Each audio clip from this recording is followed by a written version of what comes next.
acción.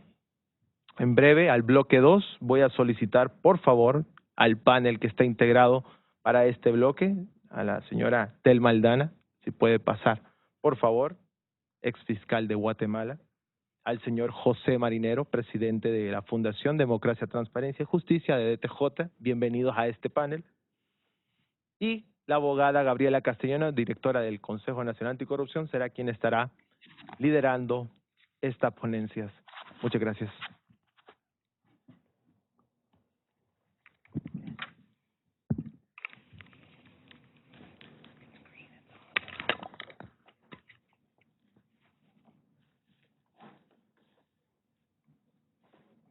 ¿Listos?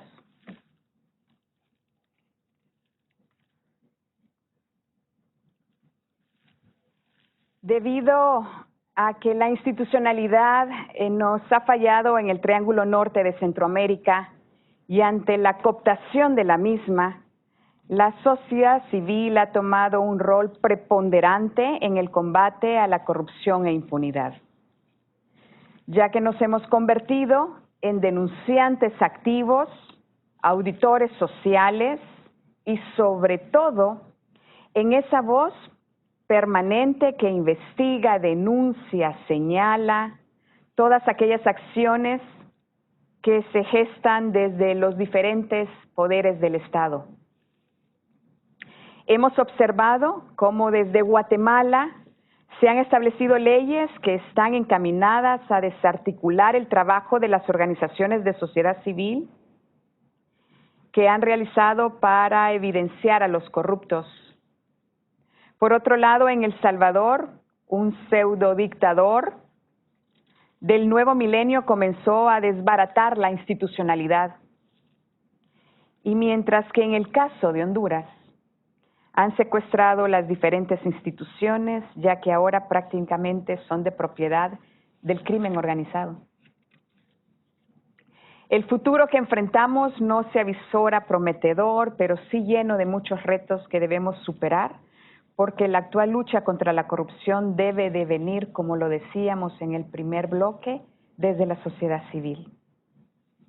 En los últimos 8 años, el Consejo Nacional Anticorrupción de Honduras se ha remitido a los entes persecutores más de un centenar de denuncias con alto impacto, y eso nos ha permitido que en los últimos 4 años se hayan identificado el mecanismo de las verdaderas redes de corrupción instauradas en el país. No obstante, el mismo no dista mucho de nuestros países hermanos como Salvador y Guatemala. Observamos entonces que en el caso de Honduras el mecanismo de corrupción presenta como principal actor al señor Juan Orlando Hernández, quien aprovechándose de sus diferentes investiduras a lo largo de su carrera política, no solamente extendió sus tentáculos en la sustracción de fondos públicos, sino que también en el narcotráfico, tal y como lo acreditan los expedientes con fallos condenatorios a diferentes traficantes de droga, incluyendo a su hermano, el excongresista Juan Antonio Hernández.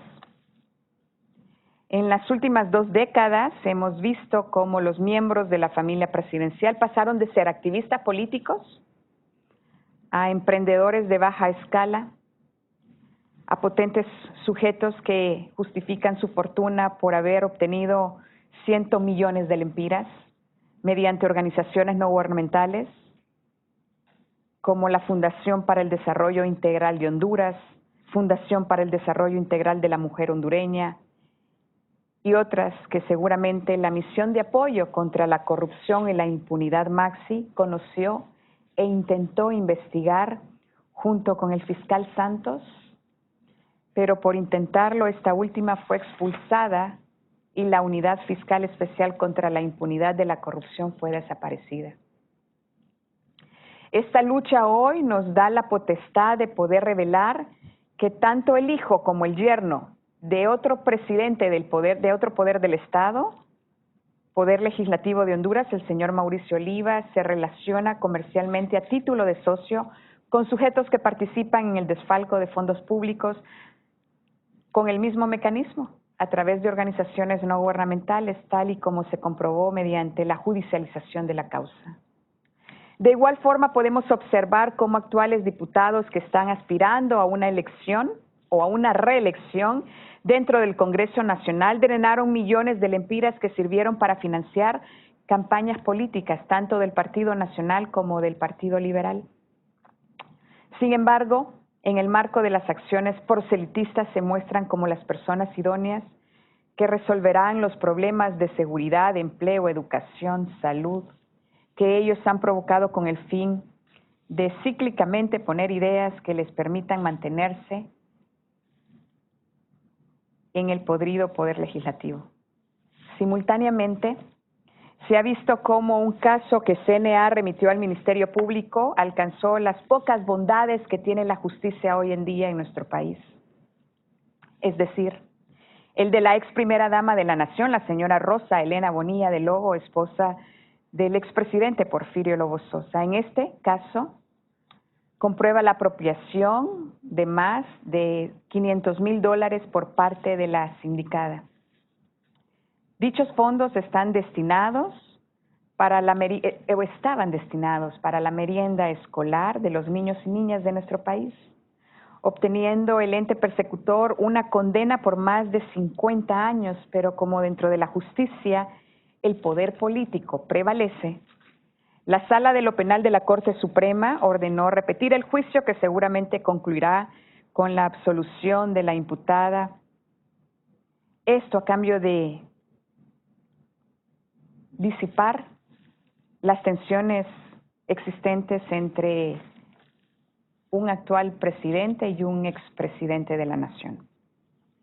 Asimismo, como vemos que el hijo del señor Porfirio Lobo Sosa, Fabio Lobo, condenado por narcotráfico en una corte federal de Nueva York, le da paso a este tipo de trabajo.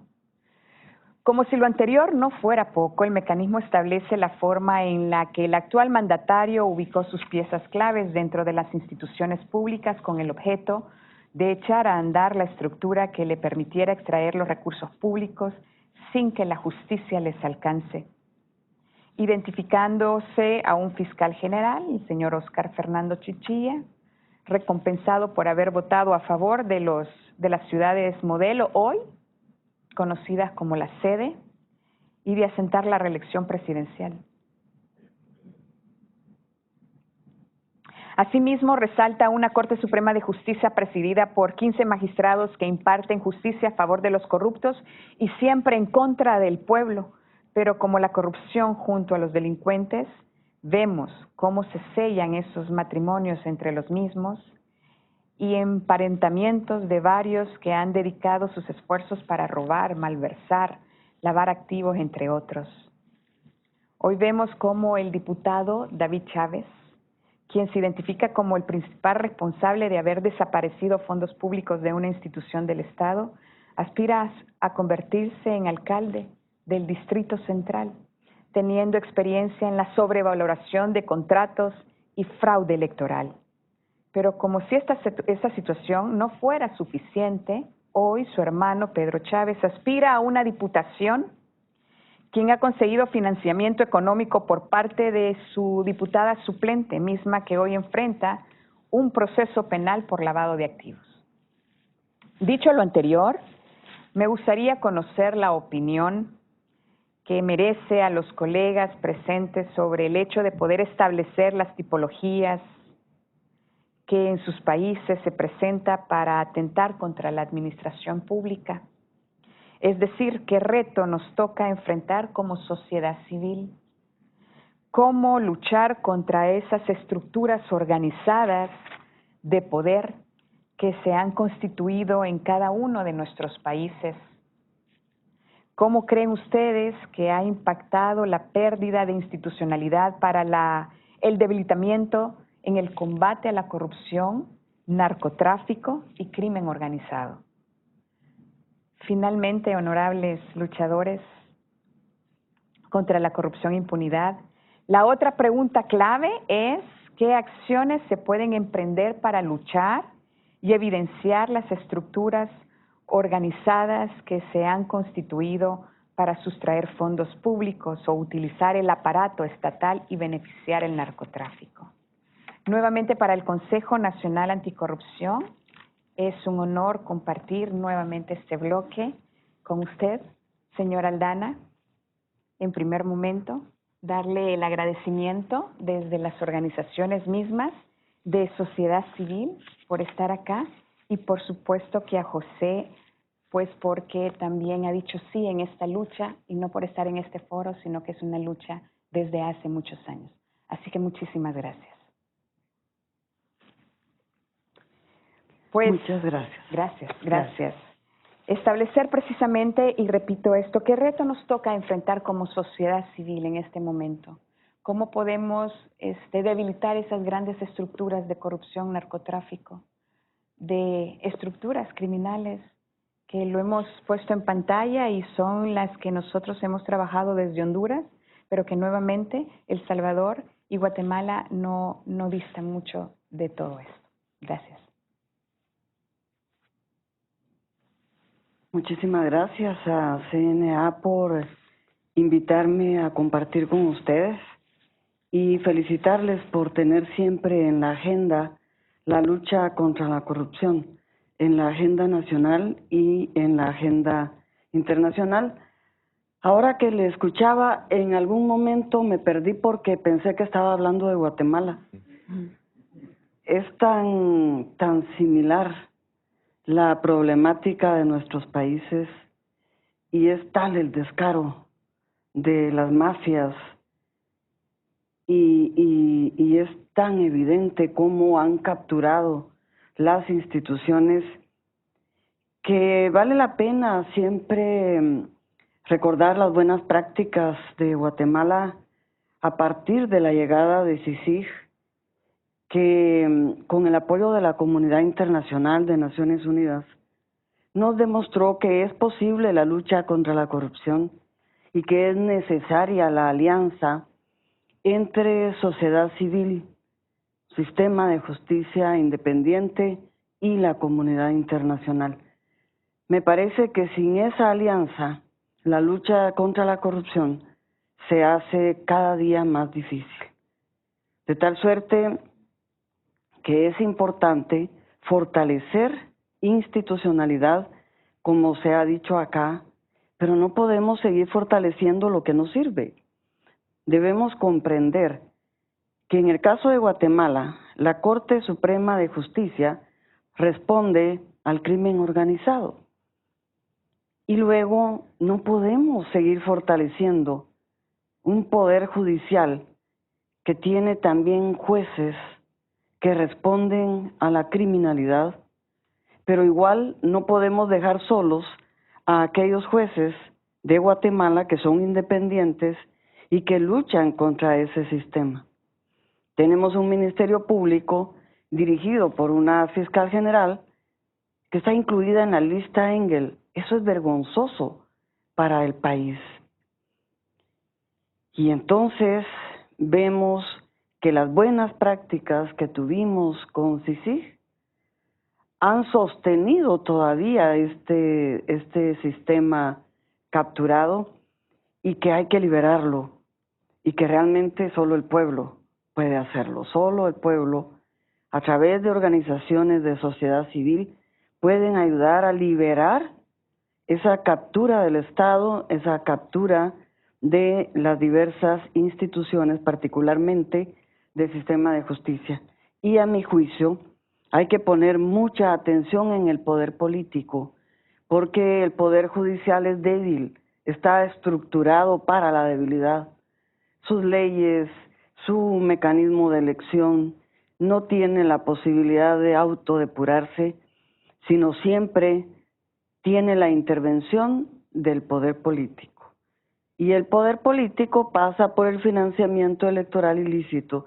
También en Guatemala, en las investigaciones que guiamos con CICIG, tenemos el caso del señor Jimmy Morales, que fue presidente de Guatemala y que a partir de nuestras investigaciones nos dimos cuenta de ese financiamiento electoral ilícito que tanto daño hace a la democracia.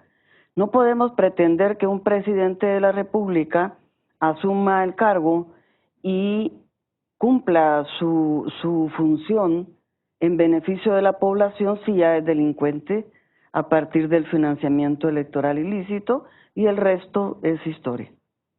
Muchísimas gracias. Esas estructuras, esa clasificación, esas categorías, ¿cómo se muestran en su país? Bueno, muchas gracias. En primer lugar, creo que debo comenzar agradeciendo la invitación a esta conversación, al CNA particularmente. Creo que este es un espacio formidable, una comunidad, primero, creo una comunidad de dolientes. Me encantó muchísimo. ¿Estoy presionando? Perdón.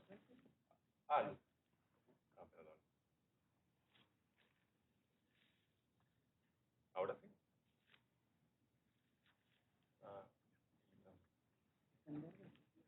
Rojo y verde.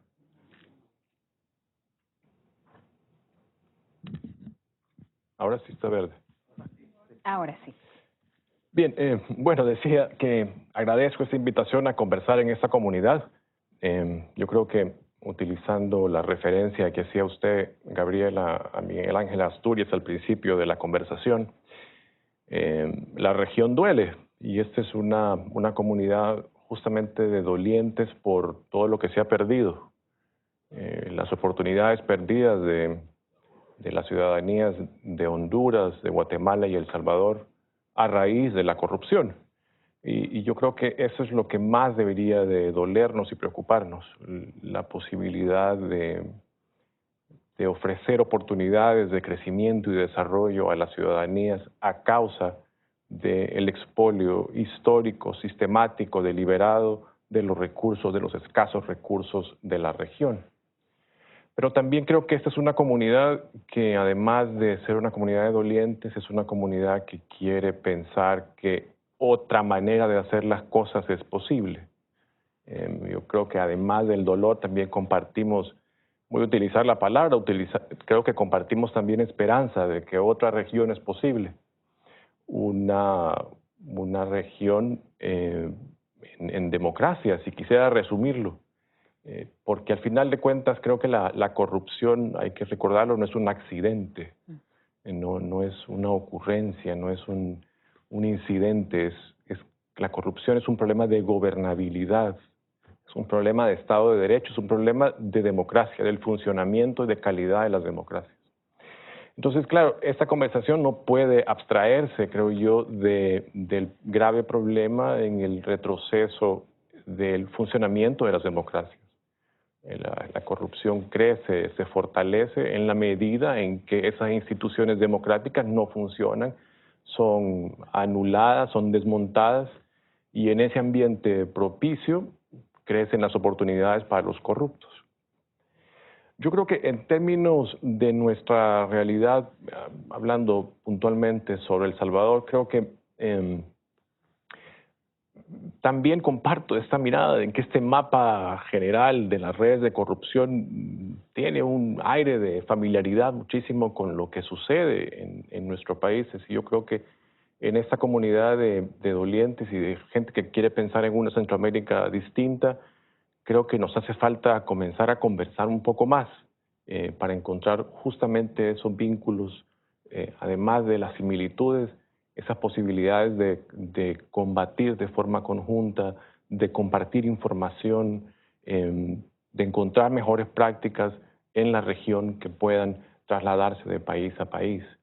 En términos de El Salvador, yo diría que vale la pena hacer un recuento muy rápido, comenzando con el pasado muy reciente, los últimos, digamos, el último cuarto de siglo,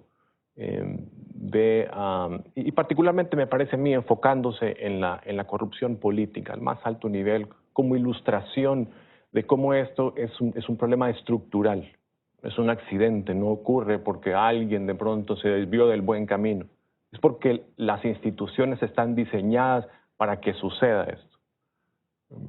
Se modifican, se trastocan las instituciones para permitir este espacio de corrupción. Y entonces en los últimos 25 años tenemos un expresidente que fallece en arresto domiciliario mientras es investigado por corrupción, mientras es procesado por corrupción. Tenemos un expresidente que está en la cárcel y a punto de salir, de hecho, por casos de corrupción. 2 expresidentes asilados en Nicaragua, en el régimen orteguista, huyendo de investigaciones de corrupción. Y lo que vemos, digamos, si hiciéramos una rápida síntesis forense de lo que vimos en sus prácticas y cómo llegaron a ese estado, lo que encontramos son casos de malversación de los recursos públicos, de los recursos de todos, los vínculos con privados que también están dispuestos a corromper estructuras gubernamentales, el uso del aparato público para beneficios privados, partidarios y de sus grupos de interés. Un poco lo que usted escribía antes en este mapa de la corrupción en Honduras. Hay también espacio para tipos penales vinculados con negociaciones al margen de la ley con las pandillas criminales que están permanentemente asolando a la ciudadanía en El Salvador. Esos son, digamos, los últimos 25 años y ese es el panorama y el entorno propicio para que aparezca una oferta, digamos, electoral que promete justamente combatir la corrupción. Y sin embargo, yo creo que si hacemos un resumen de lo que ha pasado en los últimos 2 años en el gobierno de Bukele, lo que ha pasado es que no solamente se han replicado las estructuras, se han replicado las prácticas de corrupción del pasado, sino que además me parece que se han acentuado mediante el desmantelamiento de las precarias instituciones democráticas en El Salvador. Y entonces vemos 2 fenómenos que quisiera resumir muy rápidamente en la práctica y en el discurso anticorrupción del gobierno de Bukele. En primer término, creo que hay una apropiación ilegítima del discurso anticorrupción por parte de justamente aquellos que están en el poder y que no solamente toleran, sino incluso protegen a los corruptos. Y esto se traduce en el uso discursivo de la lucha contra la corrupción. Pareciera que el titular de la gran bandera anticorrupción en Centroamérica son los gobiernos, que es una cosa paradójica cuando descubrimos que las redes están nutridas de integrantes de los aparatos públicos, y esto sucede exactamente igual en los 3 países. Hablan el discurso anticorrupción. Y en El Salvador esto es muy ilustrativo porque no solamente ganó la elección con el discurso anticorrupción, sino además sigue utilizando el discurso anticorrupción para sus intereses. La apropiación además sucede mediante la instrumentalización de las herramientas usuales para luchar contra la corrupción, como comisiones de investigación legislativa, como la investigación que puede hacer la Fiscalía Independiente, pero con unas finalidades espurias, distintas, como puede ser, por ejemplo, la persecución de sus enemigos políticos, usando el discurso anticorrupción. Entonces, si usted se refiere únicamente al texto, a la narrativa de lo que sucede en El Salvador, usted tiene el gobierno más anticorrupción de los últimos 30 años. Pero tiene estas características. Por un lado, la apropiación con esas 2 finalidades, y por el otro, con una agenda que lo que demuestra es que en El Salvador lo que ocurre en este momento es una lucha contra la corrupción. Y quiero decir que no es un juego de palabras. El gobierno ha desmontado la institucionalidad de transparencia que hace un momento mencionaba el señor Camilleri. Y allí hay documentación suficiente para demostrar cómo se ha tomado el Instituto de Acceso a la Información Pública, ha retrocedido los avances en transparencia en los últimos años en El Salvador. Ha desmontado, echado, expulsado rápidamente al experimento de las CICIES, el malogrado experimento de las CICIES en El Salvador, ha rechazado cualquier intento de la sociedad civil de proponer reformas anticorrupción. De hecho, una de las propuestas fue por medio de las CICIES. La CICIES tomó un catálogo de propuestas anticorrupción, de reformas anticorrupción, que el gobierno no solamente en un primer momento negó, sino luego también engavetó. Protege a funcionarios que han sido señalados no solamente mediante el periodismo de investigación en El Salvador, sino también en los listados de la congresista Torres y en la lista Engel. Y creo que lo más claro y evidente de que estamos frente a un ejercicio deliberado, sistemático de combatir el combate a la corrupción es la toma, la captura de la institucionalidad, particularmente de la Fiscalía General de la República, y el reemplazo por un agente útil al oficialismo, y luego también la captura de la justicia independiente, primero en su cabeza, en la Sala de lo Constitucional, y luego el descabezamiento de un tercio casi de los jueces independientes en el país, con la finalidad justamente de evitar cualquier ejercicio de investigación independiente de la corrupción. Y a la fecha, efectivamente los datos nos lo dicen, el aparato público no se ha utilizado para investigar la corrupción de este gobierno que ha sido tan señalada tantas veces, evidenciada mediante el periodismo de investigación y otras fuentes. Me quedo acá, creo que he usado un poco de la palabra, pero quería describir este panorama que se acerca muchísimo a lo que usted relataba hace un momento, Gabriela. Muchas gracias. Usted, José, establece de manera clara, como también usted, abogada Aldana, el quebrantamiento, la debilidad de toda la institucionalidad que nosotros tenemos en el Triángulo Norte. Pero ¿qué hacer entonces frente a esto? Porque las estructuras de corrupción, este mecanismo es realmente fuerte y poderoso para decir que dentro de muy poco tiempo nuestros países van a vivir otra realidad. Y lamentablemente hay que decirlo tal cual. Pero ante esta situación tan visible, ¿qué podemos hacer? A mi juicio, en este momento es sumamente importante empoderar a la sociedad civil. En Guatemala, al concluir la guerra civil, se firmaron los acuerdos de paz. Se firmaron, nunca se cumplieron. Y uno de los acuerdos hace referencia a la necesidad de fortalecer a la sociedad civil en tiempos de paz. Y ese acuerdo está pendiente. Hay que cumplirlo, pero para eso el acompañamiento de la comunidad internacional es vital, porque no podemos dejar toda la responsabilidad en las diversas organizaciones de sociedad civil ante la magnitud de los cuerpos ilegales de seguridad y aparatos clandestinos de seguridad incrustados en el Estado guatemalteco, que con seguridad también funcionan en Honduras y en El Salvador. Y justamente la presencia de los SIACs a solicitud de sociedad civil guatemalteca motivó la llegada de la Comisión Internacional contra la Impunidad.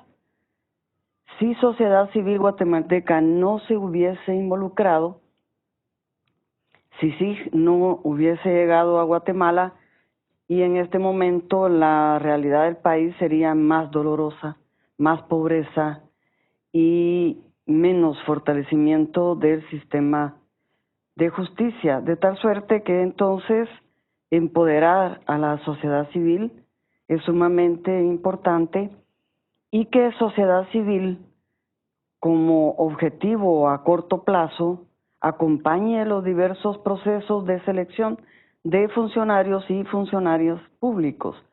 Por ejemplo, en Guatemala, en menos de 5 meses estará la selección del próximo fiscal general de la República.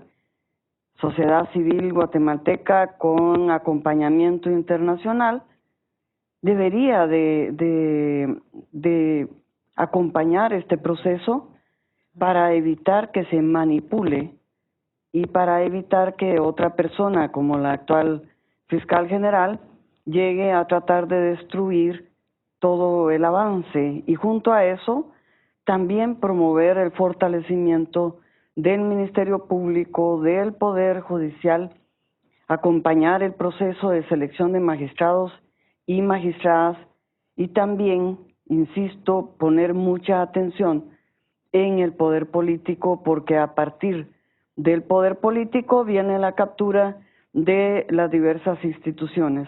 Estamos a la puerta también de elegir al Contralor General de Cuentas. La Contraloría General de Cuentas en Guatemala es otra entidad capturada por la mafia, entidad que decide quiénes se pueden postular o no a los diversos cargos de elección popular, y quienes son molestos al sistema mafioso simplemente manipula con el Ministerio Público para que no se puedan inscribir. Y sí inscriben a personas como Mario Estrada, como candidato a la presidencia de Guatemala, declarado narcotraficante por una corte de Nueva York. En conclusión, entonces, sociedad civil, involucrarse más y acompañar estos procesos para evitar que siga la captura, y poner el pueblo mucha atención a los procesos electorales y a la formación de los partidos políticos. En este momento en Guatemala está el espacio para formar partidos políticos, pero con seguridad van a avanzar las organizaciones políticas afines a la mafia y van a detener a los partidos políticos que quieran proponer un escenario diferente en el país y luchar contra la corrupción.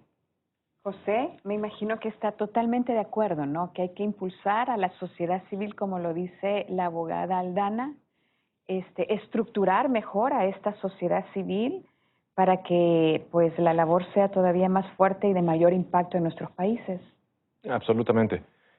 Coincido, y de hecho creo que esta pregunta sobre la sociedad civil y el rol que puede tener en lucha contra la corrupción me parece a mí que debe iniciar por pensar quién es la sociedad civil que está trabajando en estos temas. Y sí, hay un núcleo duro, hay un ecosistema, digamos, de especialistas, de transparentólogos, de anticorruptólogos, como el CNA, como la Fundación de TJ y otras organizaciones en la región. Yo diría que ante el reconocimiento de que la corrupción es un problema de gobernabilidad democrática, es un problema de democracia, de la calidad de la democracia, en realidad todo aquel que trabaja en materia democrática trabaja en materia anticorrupción. Pero ciertamente el instrumental va a ser distinto, el instrumental para cada sector de la sociedad civil que trabaje en la lucha contra la corrupción. Me parece a mí que en términos del conjunto de organizaciones que trabajamos específicamente el lenguaje anticorrupción, el fenómeno de la corrupción, el instrumental tiene que ser más sofisticado de lo que hemos estado utilizando. A mí el ejemplo de lo que hace el CNA en Honduras me ha parecido genial. Yo de verdad que no había profundizado todo el trabajo que ustedes hacen. Estos 100 casos presentados a Fiscalía, no existe otra organización, al menos en El Salvador, que tenga una capacidad similar de producir 100 casos con esta sistemática. Sí hay, por supuesto, experiencias exitosas de litigio estratégico en El Salvador, pero hace falta subir el siguiente escalón de sofisticación en en el instrumental disponible para estas organizaciones que puedan hacer un trabajo similar al CNA. Por eso digo que hay que hablar más entre sociedad civil centroamericana para aprender de esas experiencias que ustedes ya tienen. Diría eso, pero además coincido completamente con doña Telma, creo que además de las organizaciones, lo más importante es la ciudadanía y el valor que le da a este problema. Si la ciudadanía tiene una alta tolerancia con las prácticas corruptas, si le parece perfectamente bien que el corrupto de turno gobierne, se robe un poco, pero gobierne y gobierne más o menos bien, pues el problema es de la ciudadanía también. Es un problema de cultura democrática, de cultura cívica. Y en eso creo que podemos contribuir desde la ciudadanía. Yo creo que en general, y si quisiera describir el panorama de lo que la sociedad civil ha hecho y está haciendo en materia anticorrupción en El Salvador, diría que el primer escalón es ese, que es la concientización, la educación cívica, la educación democrática sobre por qué es importante este tema. Creo que es un problema todavía de élites. El lenguaje es pesado, es denso, no conecta con las necesidades de alguien que como usted escribía, vive diariamente con $1. ¿Qué relación puede tener esto con mis condiciones de vida? Entonces creo que hay un reto todavía para conectar en un discurso más democrático, más ciudadano, de por qué este tema es importante. Al final de cuentas, eso también es construir ciudadanía, es construir democracia.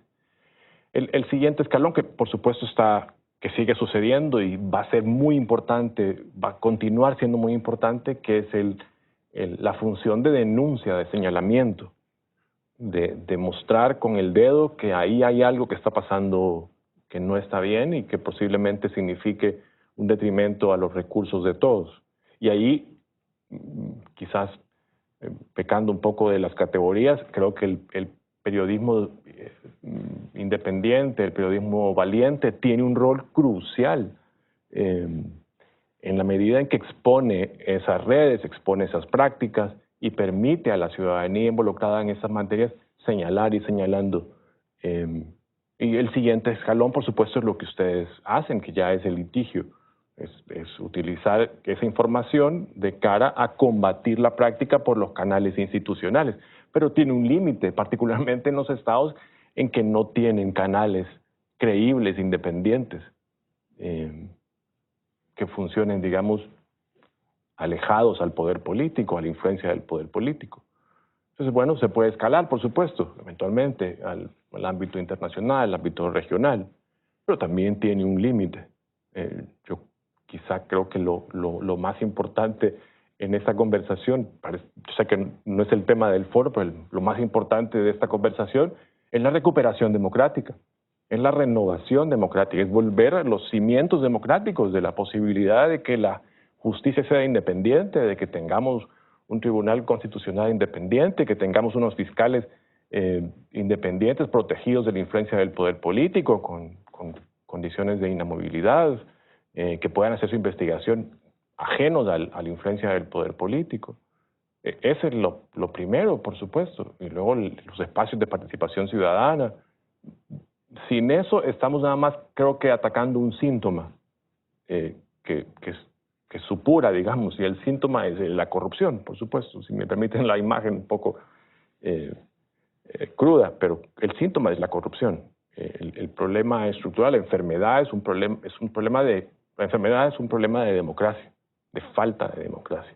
Y no me refiero a las elecciones nada más, por supuesto que son importantes, me refiero a que ese sistema que hemos ideado también otorgue oportunidades a todos de crecer, de educarse, de alimentarse, de tener salud en condiciones, y en ese tenemos todavía un gran trabajo. Y entonces, mientras esos temas creo que no formen parte de la agenda, seguiremos teniendo quizá un ir y venir, un avanzar y retroceder continuo, si no estamos también a la vez trabajando en las causas estructurales que permiten, que faciliten que existan los fenómenos de la corrupción en la región. Muy bien, gracias. Hay un trabajo enorme desde en su momento del Ministerio Público, cuando usted encabezaba la institucionalidad, con la CICIG. En este momento, ¿qué ha dejado ese gran trabajo? ¿Qué se puede rescatar? Indudablemente fue un trabajo extraordinario que permitió fortalecimiento del sistema de justicia y que abría la posibilidad para el país de transitar hacia la democracia. Las mafias se empoderaron, aquellos cuerpos ilegales de seguridad se convirtieron en redes político-económicas ilícitas, recapturaron el Estado y siguen ahí. Pero hay algo que nunca van a poder destruir, y creo que ese es el legado más importante de Naciones Unidas a través de CICIG, trabajando con el Ministerio Público, que es justamente la conciencia ciudadana. Porque a partir de este trabajo nació una nueva conciencia en Guatemala, y la mayoría de la población sabe de qué estamos hablando cuando nos referimos a la lucha contra la corrupción. Esa conciencia ciudadana llegó para quedarse y nunca podrá ser destruida. Qué buena lección. Se quedó para siempre, ¿no? Y hay que potencializarla, hay que fortalecerla. Claro, Tal cual, José. Y de esas acciones que se han emprendido para llevar a una plataforma internacional que luche de manera conjunta con el país, ¿qué lecciones se pudieron aprender? Es una gran pregunta. Yo creo que estamos todavía deconstruyendo el proceso de llegada y luego desmontaje a la carrera de las CICIES. La Fundación de TJ participó en la Alianza Ciudadana, una coalición que promovía el fortalecimiento de las CICIES, justamente porque creíamos que sin un elemento disruptor como las CICIES en un entorno que se había ya probado no funcionaba, un entorno institucional que se había probado no funcionaba para luchar contra la corrupción, no iba a ser posible avanzar. Y por eso creíamos que este elemento disruptor valía la pena fortalecerlo, darle independencia, darle más instrumental, darle un rol a la sociedad civil para que pudiera querellar junto a las CICIES. Yo creo que esa puede ser una primera lección, si me permite, que creo que hubo un reconocimiento de que la institucionalidad democrática en ese momento no era capaz de combatir la corrupción. Y estoy hablando antes del golpe de Estado, antes del golpe de Estado contra la justicia, del 1 de mayo. Fue el mismo presidente Bukele quien invita a las CICIES y lo utiliza como una promesa de campaña y la lleva, sin creo que darse cuenta muy bien qué estaba pidiendo. Y ese es un primer reconocimiento, una primera lección. Necesitamos un nuevo conjunto de reglas, necesitamos una nueva arquitectura institucional para enfrentarnos a un fenómeno que evidentemente nos va ganando la batalla desde hace años, nos lleva a la delantera. Una segunda lección, pensaría yo que tiene que ver con el rol de la sociedad civil y la transparencia de este mecanismo en particular. El mecanismo estuvo muy cercano al presidente Bukele, al gobierno de Bukele en los primeros ejercicios que hizo. Parecía una conversación de las CICIES con el gobierno. Y creo que solo hasta que se dio cuenta, y me estoy atreviendo un poco aquí a caminar en el terreno de la especulación, creo que hasta que advirtió que corría peligro quizás esa relación, me parece que hubo una apertura a la ciudadanía y en ese espacio fue que la Alianza Ciudadana pudo proponer, por ejemplo, estas reformas para fortalecer a la propia CICIES. La CICIES además recogió una serie de reformas anticorrupción, incluyendo un paquete de reformas que había preparado la propia sociedad civil de la comunidad anticorrupción y transparencia. Y las presentó como propias, las CICIES. Las ocultó, de hecho, inicialmente, una cosa paradójica. Se las presentó luego al gobierno. El gobierno dijo además que que nunca había recibido tales reformas, luego reconoció que las tenía, pero que no eran reformas, que eran nada más ideas. Y por supuesto las engavetó y luego, días después, terminó el convenio con las CICIES a toda prisa. Esa es una segunda lección. Sin la participación de la ciudadanía, sin la apropiación del mecanismo, que era un poco lo que decía doña Telma, y cómo esto crea cultura ciudadana, me parece que es imposible. Y la tercera lección, si me animo un poco también a explorar de cara a lo que podría ser el futuro, me parece que hace falta arrancar desde el inicio en el fortalecimiento de la institucionalidad nacional. El elemento disruptor está ahí temporalmente, pero con la finalidad de que eventualmente el resto de la institucionalidad democrática del país esté a la altura.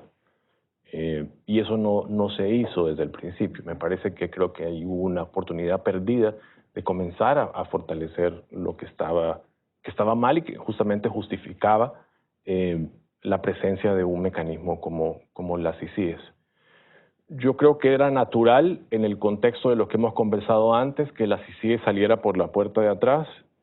Creo que lo que sí está pendiente y le debe la CICIES al país es compartir la información que recogió en los casos que procesó. La CICIES entregó 12 casos a Fiscalía General de la República, información que nunca ha sido revelada. La Fiscalía guarda reservas sobre estos casos y, por supuesto, estoy seguro no se ha movido una pulgada del escritorio en que fueron colocados esos expedientes. Y además había otros casos. Se habla de 9 casos que estaba preparando las CICIES para presentar eventualmente a Fiscalía. Bueno, creo que el gran final de las CICIES, la gran contribución, el legado de las CICIES puede ser entregar esa información, compartirla, porque al final es información de interés de los salvadoreños. ¿Qué pasó con esa información? Ojo, que el mandato inicial de las CICIES estaba relacionado con la investigación de los casos de corrupción vinculados con el manejo de los fondos públicos de la pandemia. Es decir, esos son casos que se vinculan con el gobierno de Bukele. Claro que le interesa a la ciudadanía conocer qué ha pasado en esos casos. Revelar esa información podría, ojalá, inclinar la balanza de la percepción ciudadana sobre lo que está sucediendo en términos del compromiso de este gobierno o del gobierno con la lucha contra la corrupción y con la democracia, me parece a mí. Entonces, si ha terminado ese proceso, creo que el gran final debería de ser la presentación, la divulgación de esa información que es de los salvadoreños primero que todo. Desde el primer bloque hasta este segundo bloque, nosotros vemos cómo debemos de trabajar más que hablar de temas de democracia, ¿no? Y de esa manera creo que podemos empezar a recomponer algunas situaciones tan malas en nuestras sociedades. Y por otro lado, cerrar otra vez este bloque diciendo de que sí, en efecto, las organizaciones de sociedad civil, la sociedad civil en general, tiene un papel preponderante, importante, para el combate y la lucha de todos estos flagelos que hoy por hoy tienen la población tan deprimida en tantos aspectos. Así que muchísimas gracias nuevamente a cada uno de ustedes por el trabajo que se está haciendo de manera diaria y con mucha fuerza. Así que gracias. Muchas gracias a ustedes.